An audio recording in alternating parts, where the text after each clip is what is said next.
ko kung tama o mali. So sa video na ito, ituturo ko yung primary or yung basic 2 cables mechanic ni Fanny. Sa paggamit ng 2 cables, meron akong tinatawag na starting point, cable 1, transition point, at cable 2. So kung saan ako nakatayo, yan yung starting point ko. Then pagbato ko ng first cable, kung makikita nyo, nakahawak na kagad ako sa second scale ko para i-ready yung next cable ko. Ito naman yung tinatawag ko na transition point, yung area kung saan ko bibitawan yung second cable ko.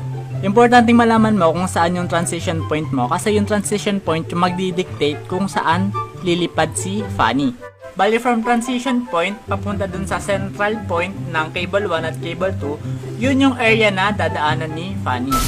Kailangan nyo malaman yan para mas madali nyo maintindihan yung long cable at short cable na i-explain ko next video. Don't forget to follow guys!